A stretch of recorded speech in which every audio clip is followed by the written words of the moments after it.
Welcome to a Wednesday night edition of Tisky Sour. I would usually be joined by Dalia Gabriel on a Wednesday evening, but she is away. But you are in the very, very safe pair of hands of James Meadway. James Meadway, economist extraordinaire, used to work for John McDonnell, now a regular contributor to Novara Media. And we do want to know your comments and your questions. Tweet them on the hashtag Tisky Sour or put them in the comments box. Ever since Boris Johnson narrowly survived his vote of no confidence, the Cabinet have had one consistent message. The best forward momentum is to look at the next 2 years, deliver from the shires to the towns to the suburbs and everywhere in between for the people of this country, and to look at the agenda we've got, because that's what the country expects. It's a good victory for the Prime Minister. He won comfortably, and now he is getting on business. Cabinet this morning, there's a lot to be done. That's why I'm trying, as a Cabinet Minister and as someone supporting the Prime Minister, to bring the party together so that we can focus on a crucial mission of delivery. And what we need to do now is come together as a government, as a party, and that is exactly what we can now do. And what this gives us is the opportunity to put behind us all the stuff that I know the media have quite properly wanted to focus on for a very long time, and to do our job, which is to focus on the stuff that I think the public actually want us to be talking about, which is what we are doing to help the people of this country and all the things we're doing to take this country forward. What are those issues and those policies that will take the country forward? What plans, if any, do the Tories have? Well, since that vote of confidence, the pressure has all been coming from one side. Tory MPs want tax cuts. Graham Brady, who chairs the 1922 committee, told The Times, "The best contribution a government can make to tackling inflationary pressures on family budgets is to take less money off people in the first place in the form of tax. I hope we will turn a corner soon and see the tax burden falling." Former cabinet member Esther McVey complained in The Express, "COVID turned Johnson's government into socialists, removing even the most basic freedoms, spending money as if there was no tomorrow, and putting up taxes to the highest level in 70 years. Lord Frost is next. He was in charge of Brexit for Boris Johnson's first year and a half in office. He told the BBC, "All tax rises that we brought in and the corporation tax ones that are due to come in soon ought to be reversed." So a very consistent message there. And noises are also coming from the current front bench. Trade Minister Penny Mordaunt told The Guardian, "To increase revenues and growth for the nation, the government must cut taxes." She, of course, is someone who has been touted as a potential future leader. Clearly, if you want MPs to vote for you in the Conservative Party, you've got to talk about cutting taxes. Members in the current cabinet have also joined that chorus. Business Secretary Kwasi Kwarteng has told the BBC he wanted to see radical tax cuts as soon as possible. For her part, Liz Truss said the government's agenda had to include getting taxes down and getting the economy going. Of course, she is also running for leader, we think. And this is what Health Secretary Sajid Javid said when asked about tax cuts on the Day programme. One Conservative Association chair said to us yesterday that she doesn't understand the £400 payment to households to cope with the cost of living. She thinks the Conservative way to tackle the cost of living would be to cut taxes. The way to help people with cost of living challenges, and it's right that we look at every option there is a combination of things I think are important to have targeted support. So, for example, on energy bills, the cut in fuel duty, for example, as well, so support for those on the lowest incomes, especially through the welfare system. But also, tax cuts are an important part of that. As I say, there have already been some targeted tax cuts, and like many people, I would like to see more. Like many people, I would like to see more. So, as I say, the pressure all coming from one direction. Tory MPs want tax cuts, a weaker Boris Johnson. I mean, it seems as if he's going to have to offer some of them. What's your take on this? Does Boris Johnson's tight confidence vote mean we're going to get a tax-cutting Tory government? Well, bear in mind, he's already promised to, Rishi Sunak has already said he wants to cut income taxes. This is the big thing in his spring statement. His grand promise in the midst of the cost of living crisis was to say, oh, don't worry, we're going to spend a great deal of money in a couple of years' time. Cutting income tax, which is, of course, a favoured Tory thing to do. It's great because you can sort of present it as helping out some people who aren't on very much. If you cut the basic rate of income tax, you only have to be earning, £15,000 a year to start to benefit from that. But of course, it actually means a big tax cut for everybody who earns far more than this. So it's a perfect Tory thing to do. That's already there. That's already budgeted for. They've already got this. Anything else they're jumping up and down and shouting about now is in addition to tax cuts that they already have planned. Rishi Sunak's response to this, by the way, was in the Telegraph this morning, and it's quite instructive about how he works and where this is likely to land. This is his big economic plan ahead of a speech he'll be making with Boris Johnson next week on what they want to do with the economy over the next couple of years. And that's all about tax cuts, but it's about corporate tax cuts. It's about saying to corporations, we're going to cut some of the taxes that you need to pay at the minute. I mean, as if they weren't making big enough profits already. This is just handing even more of that money back to shareholders, which, by the way, doesn't mean people's pension funds in the main. It means all sorts of asset managers and other people elsewhere, handing more of that money back to their shareholders in the form of profits. And that's how we're going to deal with the cost of living crisis. It's kind of mad stuff, really. It's not doing anything directly for anybody on the ground. It's not doing anything about the tax cuts, the taxes that people are paying, the prices that people are paying. But that's the very, very sort of treasury thinking that Rishi Sunak has. And it's a sign of weakness, I think, that Boris Johnson is not pushing back in this and is not saying, actually, the tax cuts I want are going to be personal taxes, got to be this year. We'll see how this plays out. But there's a certain sense in which the institutional weight of the treasury and economic policy making is really starting to come through now. And that means you get bizarre schemes to sort of cut corporate taxes when profits are at an all-time high under the guise of bringing about investment. Whether that stands up to lots and lots of jumping up and down from Tory backbenchers and some cabinet ministers about big tax cuts needed now, I don't know. The obvious one to go for is things like shave a bit off VAT on certain items. That's quite an easy, relatively low-cost option for the Treasury if they have to do this. But where they're looking right now is bizarrely at corporation tax cuts, not at taxes that people actually pay. And what should the left and Labour's position be on this? Traditionally, people think the left, they want higher taxes because then you can fund better public services. Obviously, in the last year, we've had the Tories increase the national insurance, and the left opposed that. What about when it comes to income tax? Should the left be calling for higher income tax, lower income tax? What's your stance on taxes and what they should look like? Well, my view on this is that you've got to treat this as a bit of a Robin Hood sort of approach, that there are people in this country who could really afford to pay more tax, and they are all the way up the other end of the income distribution, a long way from where most people actually sit. Average pay in this country is about just under 30,000 a year. It's around about that level. If you're talking about the top 1%, you're earning 150,000 a year, top 0.1%, about £1 million a year. That's where you should be looking to try and increase taxes over here. What happens to everybody else?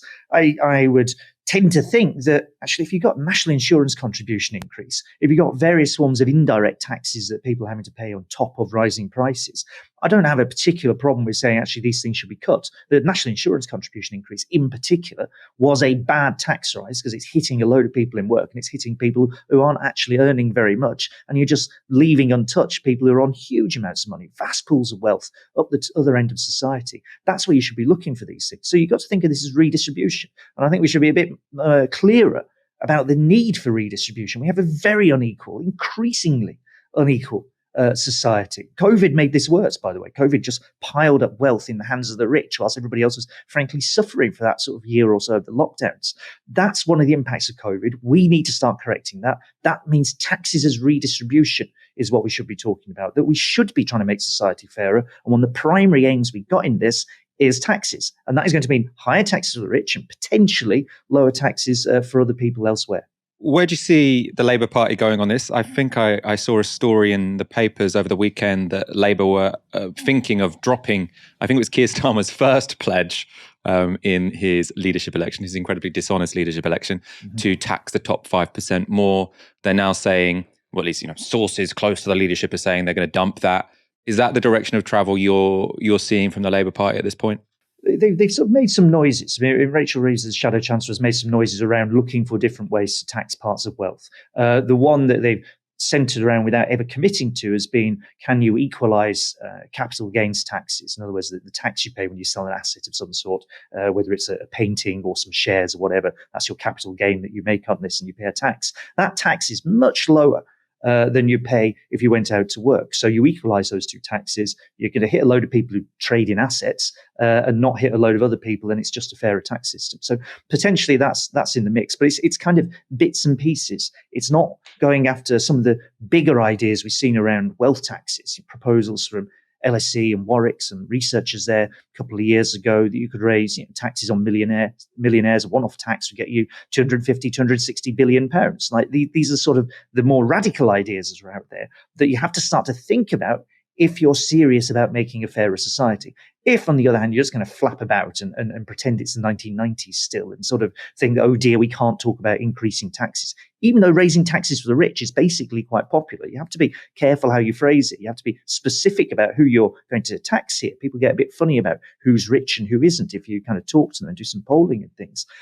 Tax Justice UK did some very good work around people's attitudes to tax. But basically the idea of having a fairer tax system and making the economy fairer and society fairer is popular. And if Labour was prepared to go out and say something like this, that could fit into a package of how you would make the economy better, how you would make society much fairer, and it would benefit most people. Now, if they're too cowardly to start to do this, then that's their loss, and that will cost them in the election in a couple of years' time. But as things stand, it looks to me like there's a whole bunch of people sort of cosplaying the 1990s. They think things can only get better. They think that this is their moment in like 1995 or whatever point they've decided on, and that's how they're going to play this out. We don't live in that world anymore. They need to move with the times. They need to think about the society they now live in, which is much more unequal now than it was back then. For a start, there's much more injustice now than there was back then. There's much less optimism and confidence about the future, frankly. You need to get into that and say, okay, that means we're going to have to tax some people more at the top and do something for everybody else. And until they start to get that message clear, they're going to continue to twirl around on the economy and not really be too convincing on it. So that's the tax question, which is what is obsessing Tory MPs. The other issue that Boris Johnson, I assume, feels he needs to talk about is fixing the NHS. For example, on Tuesday, Adam Bienkov from Byline Times reported this. Boris Johnson's spokesman said the Prime Minister will transform the NHS into a, quote, blockbuster healthcare system in the age of Netflix. Asked repeatedly to explain what this means, Johnson's spokesman is unable to say which features of Netflix he believes the NHS should imitate. Adam Bienkov does go on to clarify. He says, to be clear, Downing Street say the point of the analogy was the NHS is currently like Blockbuster, not that they want to be like Blockbuster, that's the defunct video rental chain, of course, and the Health Secretary wants to bring it into the Netflix age rather than they want it to be a blockbuster. So it makes ever so slightly more sense, but it still seems completely empty. Blockbuster became unnecessary because technology arrived, which meant people could just stream videos from home. They didn't need to go to a brick and mortar shop, but people still need to see a GP. They'll probably always need to see a GP, and there's no sign we can start getting operations from home. So I don't see how the analogy works. And it happens to be an awkward week for the Tories to be going on about their management of the health service. This widely shared video was shot in an Essex A&E department on Monday night. We've currently got 170 patients in the department. That's 170, quite a few. There are 90 patients waiting to be seen at the moment. That's 90 of you are still waiting to be seen. Our current wait time for a doctor is 7.5 hours. I will estimate that by the time I go home in the morning at 8 o'clock, some of you will still be here waiting for a doctor, because the wait will get up to 12 or 13 hours. I will expect that. There are currently no beds in the trust. We're trying to make some space if we can, but if people are admitted, there is a chance they might stay in A&E for the night. So we will make you comfortable, we will do our best, we will look after you, but please don't expect that you'll be going straight to a ward, because that may not happen. If anyone is feeling particularly unwell whilst they're here, please let the girls' reception know, and then escalate to us. We'll make sure that officers take whatever we can do. Anyone here with a relative, can I ask you to leave? Because obviously we're running out of space. We're still trying to social distance as much as we can, and this is not social distance at all. So any relatives that are here, if I can ask you to go, unless the person you're with has any kind of dementia, communication like that, or is a minor. Right. So what you were told if you went to accident and emergency in Essex on Monday night was that average wait times for a doctor is 7.5 hours. That's average wait times. She said for some people, the wait will get up to 12 or 13 hours. This is people going to A&E. She also said there are no beds whatsoever in the trust. So if you need to be passed to a different department, you're going to have to wait probably even longer. And this, I think, is what really got me. While you're waiting, your relatives have to leave. So you're in A&E, you're normally in A&E because you're in some sort of distress. It's not normally a nice place to be or a nice context to find yourself in. You might have to wait 12 hours and you'll have to do it on your own. Now, it's important to say this is clearly not because this particular healthcare worker, nurse or doctor or whoever she was being harsh and cruel. This is because the NHS is close to collapse under pressure. Health Secretary Sajid Javid was played that clip on the BBC this morning, and this is how he responded.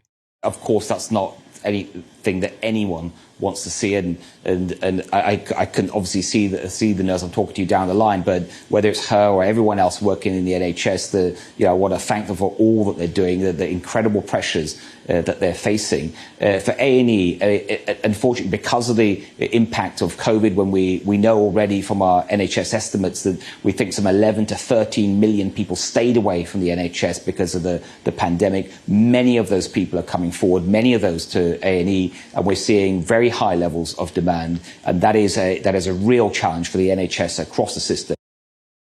That was Sajid Javid blaming long waits on the pandemic. And of course, I have no doubt that has played a role. There's some important context he didn't add, though, because the crisis in the NHS predates COVID-19. This chart shows how much annual spending has increased on the NHS under different governments. Between 1949 and 1979, there was an average annual increase in the NHS budget of just under 4%. That went down slightly under the Thatcher and Major governments and hit 6% under the post-97 Labour governments. Then the coalition government comes in and those increases plummet to below 1%. And after 2015, they go up to only 1.5%. So historically low investment if we're looking at funding increases. That's, of course, important because the number of people who need the NHS sort of goes up every year because of an ageing population. The effect of that funding squeeze was this. This is how the number of people waiting for treatment changed under the Lib Dems and the Tories. As you can see, Gordon Brown's government got the number of people waiting for treatment down to just over 2 million.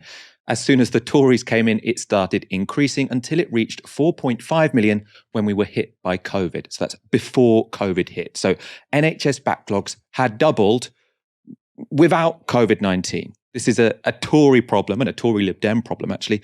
It's not a COVID-19 problem. Finally, as well as comparisons over time, we can do comparisons across countries. This chart shows the number of nurses and doctors relative to a country's population. As you can see, Germany has coming up for twice as many nurses per 1,000 people as the UK, and France has about a third more than we do. When it comes to doctors per 1,000 people, we are worse off than all of Germany, Italy, and France. And that continues when you increase the number of countries the UK is compared to. We are well below the EU 14 and the OECD averages. Those are the purple bars. And we are absolutely put in the shade by countries like Slovenia, South Korea, and Australia. It doesn't have to be like this. We're not a poor country. There's no reason we shouldn't be able to train more nurses and more doctors so people don't have to wait 13 hours at A&E. And this is the issue. It's not can we make it a Netflix? It's not can we make people treat themselves at home, because that would actually be a horrible way to do healthcare. It's how do we have more doctors and more nurses so there are more doctors and nurses to see people and they don't have to wait all that time, right? It's not rocket science. You squeeze the funding of an organization and it starts to work much less effectively. And when the organization we're talking about is the NHS, that's going to cost quite a lot of lives. James, we talked about taxes. Do you think it's going to be the NHS that will, I suppose, really screw over the Tories, that they should really be worried about at the next election, and will probably be their biggest, most significant legacy?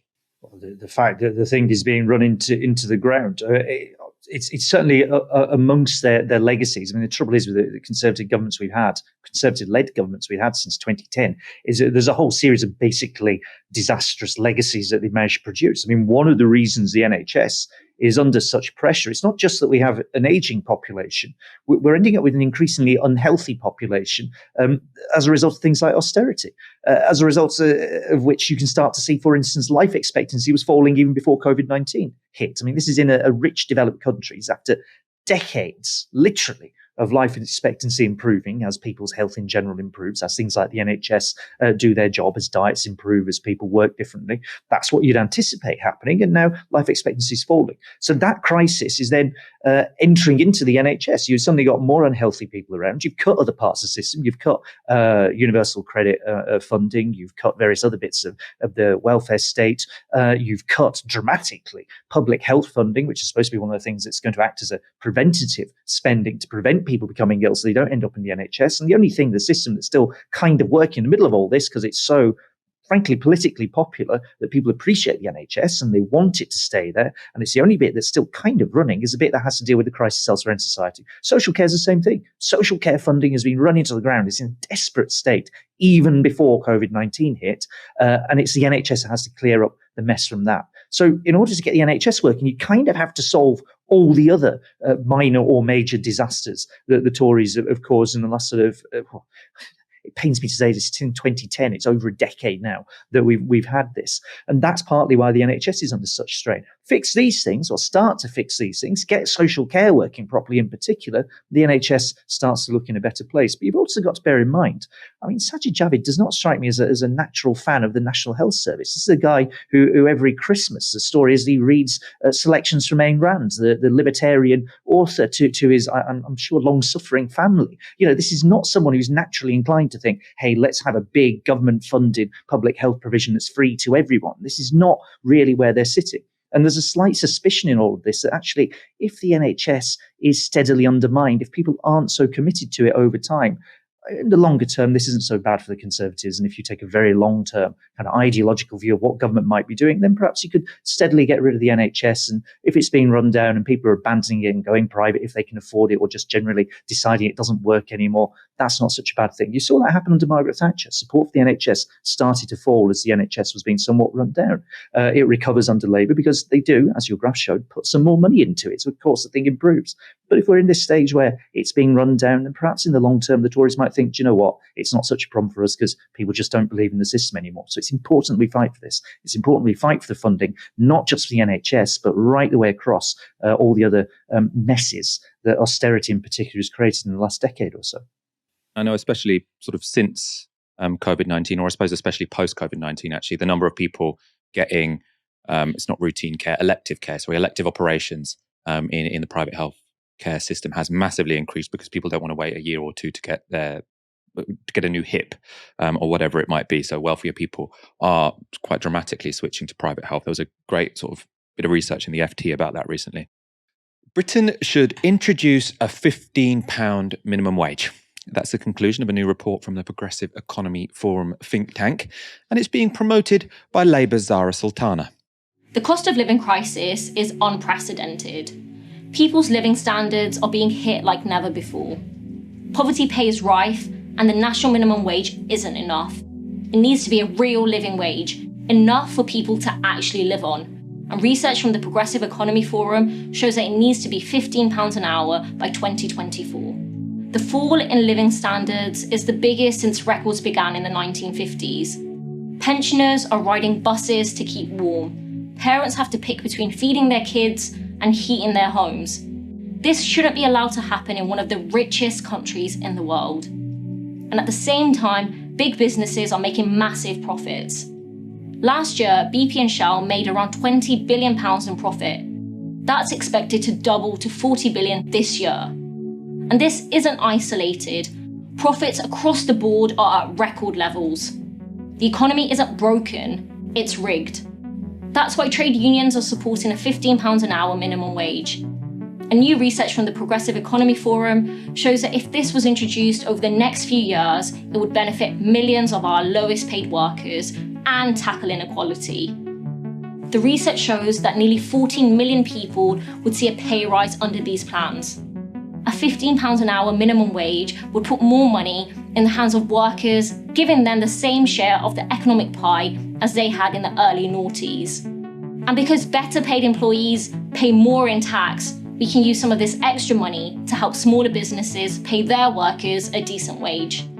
Progressive Economy Forum's research shows that the poorest 3/4 of households would see a 12.5% increase in their earnings. This government talks about levelling up, but this would actually do it. A £15 an hour minimum wage would see more than half of employees in the north of England and just under half in the West Midlands receive a pay rise, ending decades of poverty pay. It's time to transform our rigged economy. We need £15 an hour minimum wage by 2024. And we're talking about that report not only because it has some interesting conclusions, but because it was co-authored by today's co-host, James Meadway. James, give us the elevator pitch. Why is a £15 an hour minimum wage a good idea? Well, I think Zara covered that quite well. I mean, we've had a decade now of people's wages going nowhere. That even at fairly low rates of inflation since 2008 onwards, people's pay has not been rising fast enough to keep up with prices. So you've already got, entering COVID-19, people are underpaid. You hit COVID-19 and then we get this shock of inflation coming out the other side of it. And now people's wages, in real terms, their purchasing power is falling very rapidly. Fastest rate, it says since the 1950s, that's official records. More likely, if you look further back, you have to go to the sort of Industrial Revolution, maybe the 1830s, to find a period where people's living standards are collapsing in the way that they are now. So it's a disastrous thing to have to happen. What we're saying is very simple, really, that we just need to pay people more. If you want to deal with a situation where prices are rising very rapidly, one of the things you can do to get around that is to get more money to people, especially when they've just had a decade of not being paid enough, right? That's what the argument for £15 an hour minimum wage comes down to. And after sort of doing the modelling and going through the numbers and the rest of this with Howard Reid, my co-author, you find that about 14 million people would get a pay rise on the other side of this, which is a huge, huge increase to people's incomes and living standards and the protection we find against the likely inflation that we're going to see over the next few years or so on the official forecasts. So that's a huge difference that you can make there. Never mind sort of fiddling about cutting VAT or whatever, or maybe scraping a bit off the basic rate of income tax. It's a bit more cash for some people. This is a really serious way to end poverty pay in Britain, protect people against the inflation we now see, and compensate them for the fact that basically wages haven't risen for the last decade. So that's why we recommend doing it. And we say, of course, it's affordable, perfectly affordable for a rich country like Britain to be able to do this. I suppose, most people will admit this would be a nice thing. I can't think of anyone who's saying it would be actively a bad thing if people got paid £15 an hour. The responses I presume you'll get, either from people on the right or from the centre, is that if you pay everyone a £15 minimum wage, either that's going to put some firms out of business or make people cut those workers, lay those workers off, or, and I suppose given we're in the middle of a cost of living crisis, it is going to be the big one, is going to increase the prices of those goods and services that low wage workers provide. Will this increase prices? Which prices will it increase, and sort of what's your response to that? That we just got to sort of live with that and it's worth it? We don't think so. There's two parts to that, really. The first one is that the inflation we're getting now, although there's a story and lots of people try and push it, whether they're the governor of Bank of England or occasionally West Streeting or many points in between, that we might have a wage price spiral, that where wages go up, so prices go up, so therefore you have to put wages, and it's this disastrous sort of supposedly situation where every time you put up wages, people respond, firms respond by putting up prices, so people demand more pay increases, people put up prices. This just isn't happening. Right, prices are going up because of huge international factors. It doesn't make the blindest bit of difference to the price of gas that you're getting from Qatar if you pay nurses in Britain less. Cutting the pay of teachers or somebody who works in Tesco's or wherever doesn't stop Russia invading Ukraine. Right, these are the things that are driving prices right now. So it's kind of nonsensical to say, oh well, we can't put up wages because we risk prices going up. Prices are already rising for a whole load of things that have nothing to do with wages. What we're saying is you need to compensate people for this. And what we demonstrate in the report is that if you say, okay, we're going to just give a bit more of the economic pie, basically if we increase the minimum wage £15 an hour, the slice of the economic pie that's going to people in work gets bigger, as you'd expect, because you're paying people more. But it only gets as big as it was under the last Labour government in the 2000s. If we could afford to give workers that size slice of the pie then, we can afford to give them that size of the pie now. So that's the argument around prices and what's happening here. The other bit to throw in, of course, and this is the bit that really doesn't get talked about enough, is that, look, if prices are going up but wages aren't going up, somebody somewhere is making a lot of money out of that, and it's not people being paid wages and salaries. It's somebody making big profits. You can see it really obviously. In the case of BP and Shell, last year between them made £40 billion profit. That is because prices have gone up, not change anything they've done, not invented a new kind of oil and they're making more money out of it. There's not magic new gas they're supplying. It's prices have gone up, so they make more money. If we want to tackle the cost of living crisis, you have to squeeze profits to do that. You have to take on the profits that are being made. And one way to do that is to just increase the amount of pay that you're giving to people on the other side of that equation. So that's the argument there. Really, this is about redistribution. It's about giving people a fair slice of what we produce in this country and correcting for the fact we've basically underpaid people for at least a decade now. We are going to be talking in one moment about a group of workers who are fighting for higher wages, a group of workers who are in a position to demand higher wages and are, quite rightly doing it. Before we move on though, James, if people want to know more about that research and more research from the Progressive Economy Forum, I understand you're having a conference this Saturday. Very briefly, give us the pitch. We thought this was a good opportunity to get people together after the pandemic and say, look, there's an obvious economic crisis now, right? The cost of living crisis, and then folding into the environmental crisis. Then the fact that really you look at the Bank of England, you look at all of the conventional politics, all of the conventional economics people have, they don't really know what to do. They say, oh, let's put up interest rates, even though it will cause recession. Let's cut people's wages, even though that's nothing to be price rises right now. They don't really know what's going on. There's a big opportunity here to win some of the ideas about how to run the economy differently. So that's what the conference is about. There's all sorts of people. A few Novara regulars are speaking on various panels there. Aaron's on one, Dahlia's on another, Grace Blakely's on the third, alongside lots of academics and economic policy people. So I think it's going to be a really good day of discussion. It's at Greenwich University this Saturday, 9:30 onwards. So look online, dig out the Progressive Economy Forum website, and that's got the timetable, and you can get your tickets there. The RMT has announced 3 days of national rail strikes due to take place on the 21st, 23rd and 25th of June. That's as well as a London-wide strike action on the Underground on the 21st. This is how the mainstream media reacted. The biggest rail strike in more than 30 years, set to cause midsummer misery. 50,000 rail workers will take industrial action over 3 days later this month, threatening to bring the train network to a standstill. I was going to say a car crash. That's the wrong analogy. It's a train wreck. You say you don't want to cause misery. You are causing misery. Is there not another way that doesn't involve going on strike? Does the means justify the end? You, of course, have an absolute right to strike, and you have an absolute right to push hard for better pay and conditions and safety and all the rest of it. But you're actually holding the public to hostage. You're not really actually affecting your bosses, you're affecting ordinary men and women who won't be able to get to work, who won't be able to go on holiday. Also, there are so many events happening in that week, and I suspect that's why you've picked that week. There's Glastonbury, there's a huge Elton John concert, many other things, all of which are going to be severely disrupted, and people's pleasure and enjoyment and functionality are going to be hit. You're basically holding the public to hostage. That's what's coming through. You sound like a dinosaur from the 70s. You wipe off the misery you're gonna enforce on the working class people as regrettable. Seriously, regrettable? It's a little bit more than regrettable. And you're suggesting that companies shouldn't make a profit, and that if they do, they should give them to you? Seriously? You're suggesting that companies should share their profits with their workers? Seriously? Seriously? Yes, Carol. When people haven't had a pay rise in 3 years, and when companies are threatening to make redundancies to people's colleagues, all to increase shareholders' profits, and when the cost of living is going up and up, yes, that's exactly what companies should be doing. Now, despite the furious opposition from people who all get paid more than what railway workers are demanding, the RMT's General Secretary, Mick Lynch, gave this calm account of why the strike has been called.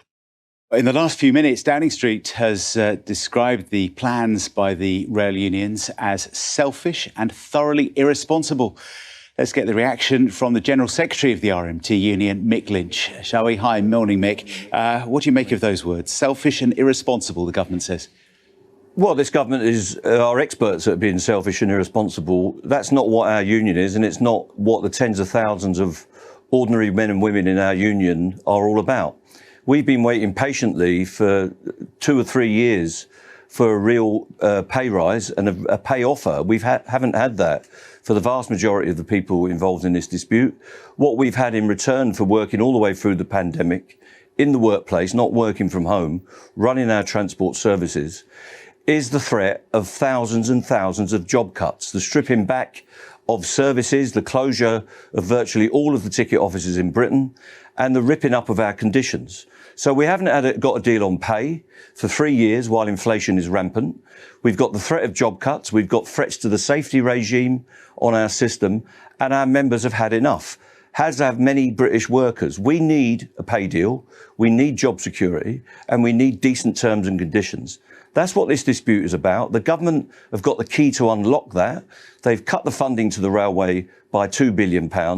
They're stopping the companies making proper offers and having proper discussions, and they need to loosen those shackles and get a deal so that we can avoid this disruption and these disputes.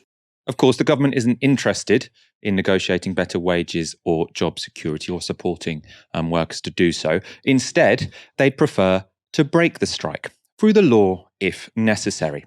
Tory MP Hugh Merriman is head of the Transport Select Committee. This was his proposal on the BBC's Today programme.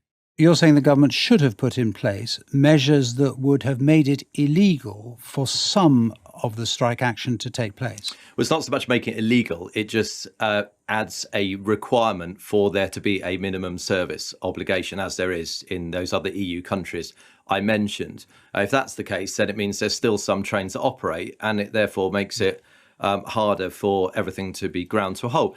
Bear in mind that we regard the rail as an essential service. That's why we kept it running during the pandemic for key workers.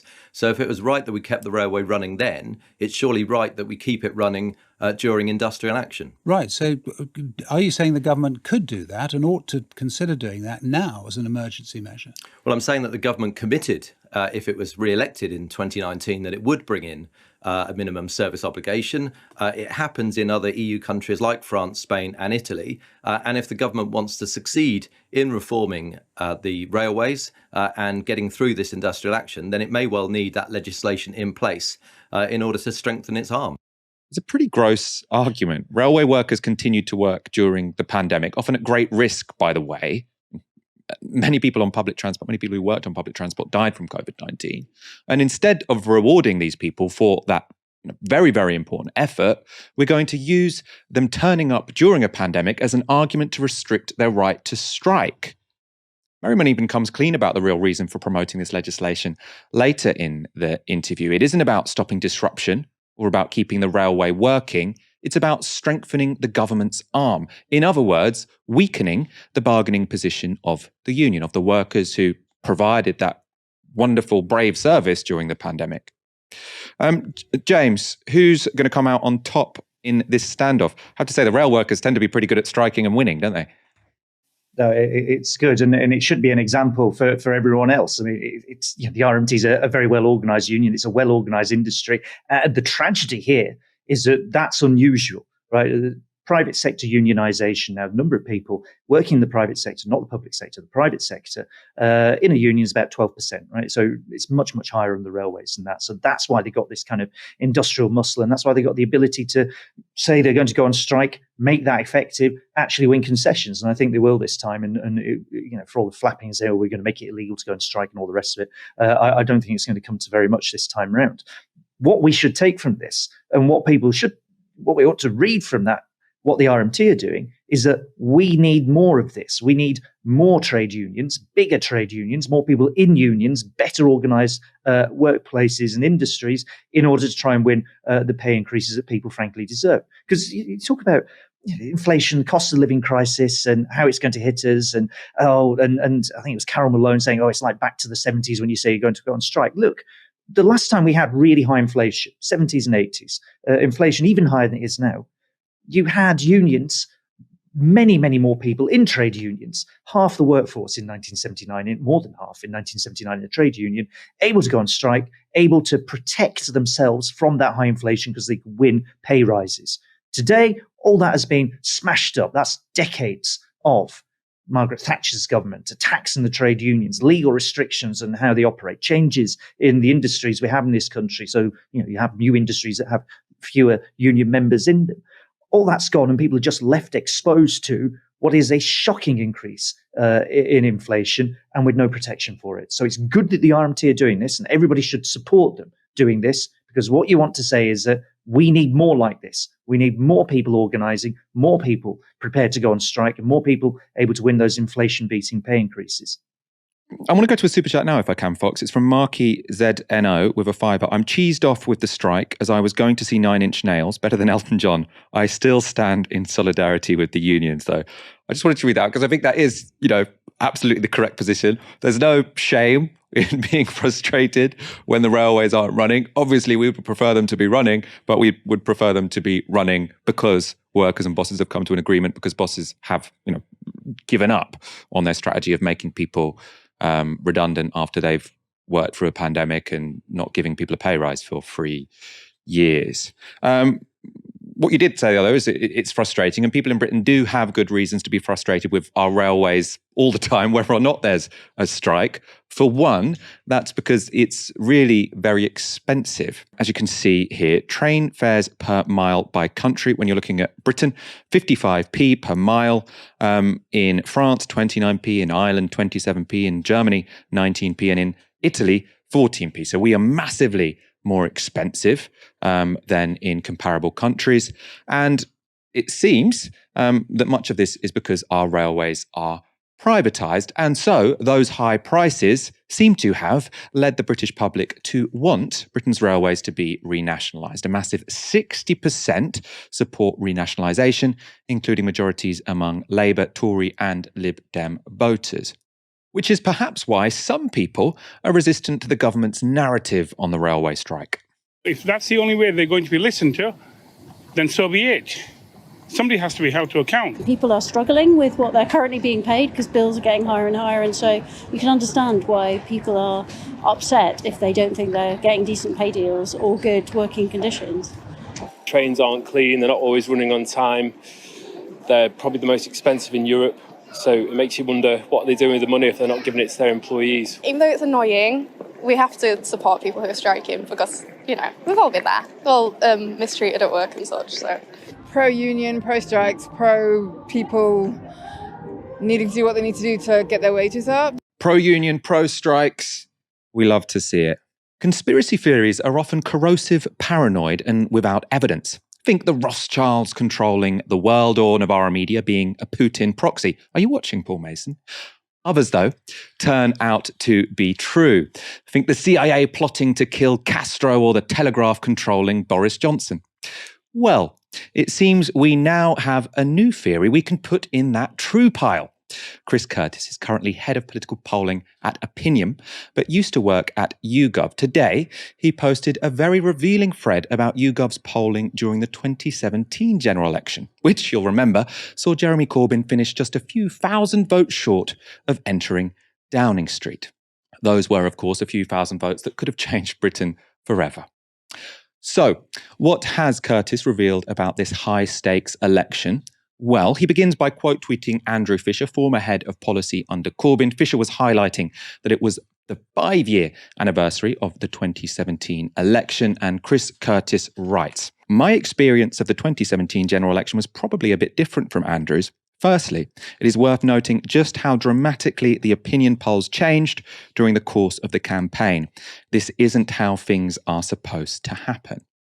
Now, Curtis goes on to explain how the increase in Labour's polling was very dramatic and also very surprising for a pollster to see.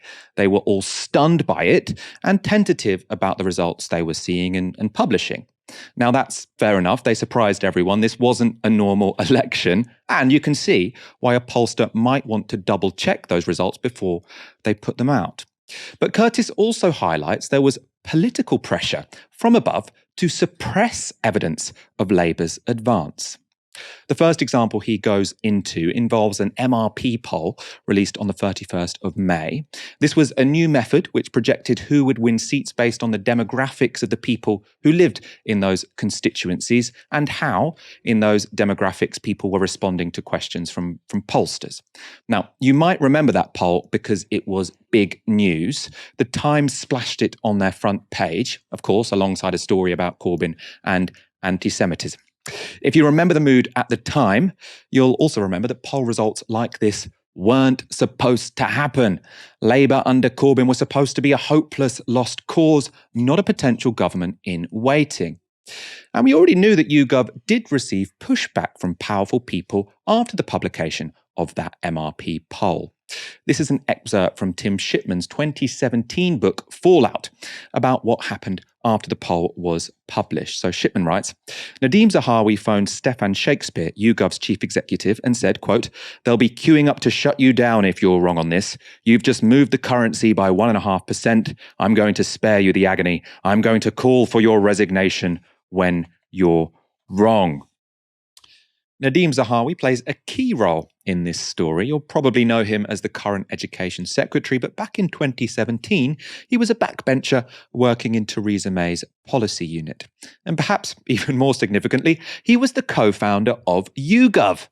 Stefan Shakespeare is the other co-founder who Zahawi was threatening in that call.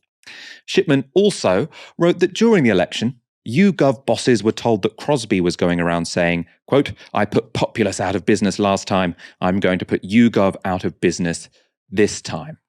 Now, Crosby was Theresa May's campaign manager. As I say, those quotes we just gave you, they have all been in the public domain since Tim Shipman published his book towards the end of 2017. But now Curtis, this is the guy who was working for YouGov, has revealed something even more significant. It appears that YouGov buckled under the pressure. So he writes that as a result of the widespread push back, our polling and coverage was a lot worse for the rest of the campaign. We did a fantastic debate bowl in the hours following the debate that Corbyn took part in. The results were stark. Corbyn won by a country mile, and 1 in 4 Tory voters thought he was best. So 1 in 4 Tory voters thought he was best. He goes on to say, but despite having written the story and designed the chants, we were banned from releasing the story because it was too positive about Labour. So a leading polling company, probably the leading polling company, refused to publish the results of polling which put Corbyn in the lead in the debate, so he won the debate, after the Tories threatened to destroy them. Now that sounds pretty fishy. Let's go on, though. He also said, similarly, there were a few, quote, minor methodology changes for the final poll, which increased the Tory lead. This was done after pressure from high-ups, and this seems very important, and despite protests from those of us who thought it wasn't okay. So he's saying the people who were working with the data, they thought, Labour were catching up with the Conservatives. Their bosses, for whatever reason, maybe it was those calls from Nadeem Zahawi. Maybe it was just that they thought, these polls look too different from everyone else's. Whatever reason, they pressured people below them to change the algorithms. Now, this is extraordinary. A Tory MP and the party's campaign manager, that's Crosby, threatened a private company in order to mislead the public about Corbyn's successes, and it seems it resulted in them suppressing information that would have put him in the lead. It's also worth noting that after the election, Zahawi was very quickly promoted to a ministerial job. He became a minister in the business department 6 months into Theresa May's new administration. James, you were working for Labour during that campaign. How surprised are you by the revelations in Chris Curtis's thread?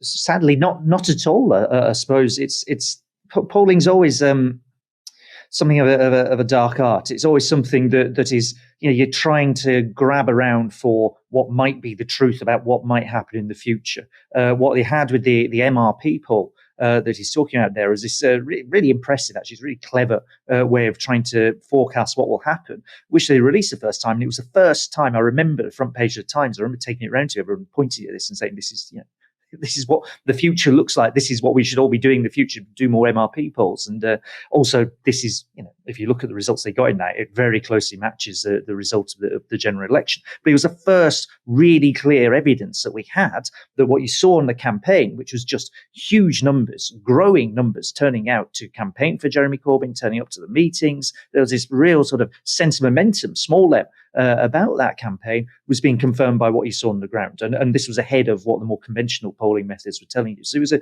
was a key moment, I thought, for us on the campaign side to sort of see that what we knew or suspected was happening because the campaign was going well was turning into a kind of political reality that we actually saw delivered in 2017. But what you also get with polls is that this problem, not even necessarily the sort of direct manipulation, but this problem of a kind of groupthink, that there's a strong incentive for any individual pollster to not step out of line with what everyone else is saying. The risks on the downside of you saying something that seems out of line and then it being wrong and your reputation is trashed are much bigger than the potential upside of getting something spectacularly right. I mean, the MRP poll was pretty spectacularly right. There was a couple, I think, Survation on a conventional polling method also called the election very early on, and they were mocked. So people might have seen it's quite funny, the footage of Andrew Neil and various other people mocking this poor guy from Survation who's defending his method. The guy from Survation was completely correct, but there's a real incentive amongst polling companies to just be very conservative. At the time in 2017, that was exactly as you say. The common sense was there was no way Labour could win. There was, with Jeremy Corbyn as leader, therefore this can't be happening. So it's almost common sense. I mean, this is how ideology works in the end. It's not like there's necessarily a conspiracy for everyone to kind of think the same. It's just that everybody sort of knows what's going to happen because everybody like them thinks the same thing. The really cutting bit on what Chris said was this potential for direct political pressure, which is over and above that ideology, that common sense, that shared view of the world everybody has that polling companies reinforce. That, I think, is a bit more of a smoking gun here, and it's not unreasonable for people to ask questions about what exactly was said and whether pressure was really applied to YouGov in this fairly direct way. I mean, it was kind of a truth waiting to be found, if you like. It was sitting there in Tim Shipman's book, but I think Chris has added a bit more detail to that. Yeah, I mean, I suppose why I introduced this with the idea of conspiracy theories is because it has been a long-running theme that when YouGov release polls, there is a corner on the internet which is saying this is a Tory front organisation. Don't believe what they say, and the reason they say that is because it was co-founded by Nadeem Zahawi, who at that point was a backbench MP, now is in cabinet, and so people say, well, presumably, if it was co-founded by a Conservative, then it's only going to put out results which are favourable to the Conservatives. Now, this has usually been dismissed as a conspiracy theory. I'm sure, in that crude sense, it probably is. I don't think YouGov only published stuff which is favouring the Conservatives. But it does seem like there was something to it. Nadeem Zahawi did call up the other co-founder, who at that point was the CEO of the organisation. And, by any account, Nadeem Zahawi says it was a joke. But I mean, it sounds like some pressure was applied. And for whatever reason, as Chris Curtis has revealed, pressure was, put down the organisation so that methods were changed, and methods were changed that didn't reveal the full extent of the popularity of Jeremy Corbyn, and especially that people perceived that he had won the debate. And obviously those debates were a lot about momentum. So that does seem significant. YouGov have since responded to Chris Curtis's thread. So they released this statement. Chris Curtis's allegation that we suppressed a poll because the results were too positive about Labour is incorrect. There was a poll run by Chris following the debate in Cambridge on the 31st of May. When reviewed by others in the YouGov political team, it was clear that the sample of people who watched the debate significantly overrepresented Labour voters from the previous election. We take our responsibilities as a research organisation seriously, and we could not have published a poll from a skewed sample that favoured any party. Now, Chris Curtis has responded. So he responded with a full thread. We'll just read you a couple of the tweets from it. So he said, on the methodology of the poll, it was done using the standard YouGov methodology that they use all the time. I'm almost certain it is exactly the same way as we ran this other debate poll, which nobody had any problem with us publishing. So he said, this is a normal methodology. It seems pretty odd that they pulled this one. He also said, even if Labour were overrepresented, it would have been weighted to sort that out. He goes on to say, either way, the most important finding of the poll, the one I wanted to focus on and thought was most important, was that a good chunk of Tory voters thought Corbyn had won. This is rare in a debate poll where results normally fall down party lines. And I think this is crucial. He says, this is a big story that I feel went untold, and which is why I mention it in my thread. So there was what a pollster thought was a very relevant piece of information that would have been useful for, the electorate to know. But they were just a lowly data scientist, and the person high above them who happened to be, the CEO happened to be very close to a Conservative MP who co-founded the organisation. The people at the top of the organisation were saying, don't publish this. So it poses some pretty significant questions. And as I started this section by pointing out, given that election was so close and given the results of it were so significant, even if someone is to argue, well, look, is a poll that shows Labour closer to the Conservatives or Jeremy Corbyn winning a TV debate, is that really going to be critical in an election? Like, how many people is that going to persuade? Well, probably not many. But if Labour with a few more thousand votes could potentially have formed a government, then you don't have to influence that many people. You don't have to swing that many votes for it to have a massive difference in that election result. And as I say, in the entire history of this country. So it seems fairly significant to me. And I think people will be fairly suspicious of particularly YouGov in this instance. I think there are questions to answer. Obviously, I'm not saying that means everything they ever put out you should reject, but this definitely has confirmed some suspicions, hasn't it? You can't really escape that. Let's go straight to our final story. Although I hate it when I do this. Let's do this. No, we're going to do something else. First of all, what I'm going to do is tell you about our fundraiser. We've been running it for a couple of weeks now. It's going quite well. We've increased our fundraisers from our regular supporters from 6,000 to 8,500. We're desperate to get up to 10,000.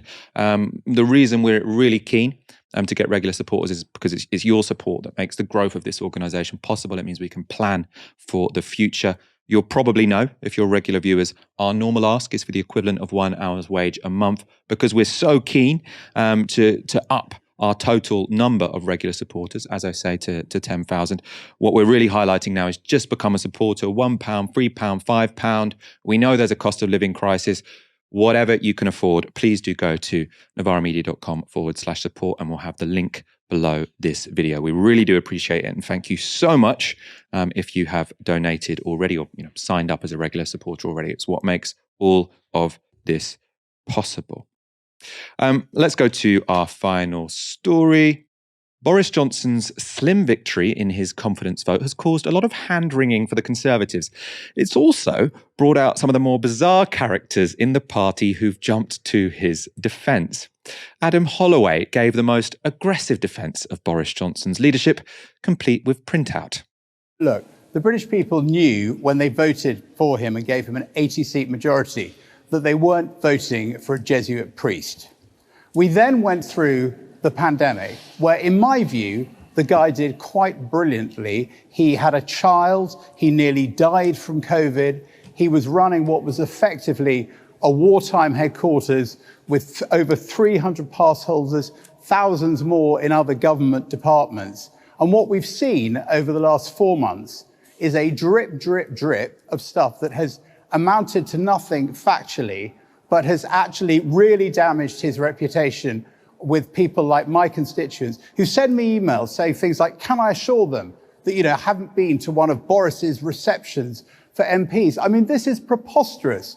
He was not hanging out with his mates. He was hanging out with civil servants, many of whom didn't vote for him. But you admit the damage, though, to his reputation. I think there's great damage to the reputation of politics. And I think it's also, at some point, it should do great damage to organisations like the BBC. I mean, this programme that I'm on now was showing pictures of him looking like Hannibal Lecter at the beginning. Oh, come on. Okay, I can show you right here. Look at that. You've got razor blades. I mean, does that guy look like somebody who's been given a birthday cake, or someone who's just been locked up for something at the Old Bailey? I mean, this thing has been blown totally out of proportion. All right, let's come back to John Barron. We should be thanking this man. It's a very interesting defence. Everyone knew he broke the rules anyway. Why are we even talking about this? No one thought he was a Jesuit priest. Then he says he did really well with COVID. He had a kid and nearly died. That's not necessarily the metrics I would use. I would say how many people died in Britain compared to elsewhere wasn't very good. And then he says the civil servants, some of them voted Labour anyway. That doesn't have much to do with it. The argument that was put forward in the Sue Gray report, which, as we talked about on the day it was released, actually let off Johnson lightly in a number of ways. What that said is he showed a failure of leadership, and people were having parties consistently when the rest of us were locked down. Now, it doesn't matter what party what political party, those people were voting for. That fact remains. I have to say, I was actually slightly impressed that he had got round to using his iPad to screenshot the opening credits of Newsnight, even if it did make him look, a little bit deranged. Let's go to another Tory MP. Lee Anderson took a similar line. The man who's lied to the Queen, lied to the House of Commons, lied to the public, and they don't trust him what people anymore. see, Geeta, is a witch hunt led by the BBC, led by the Labour Party, and the mainstream. It's the Conservative MPs who voted, not any of the media. Had it in for Boris from day one. It's been a massive witch hunt. It's about time you got off his back.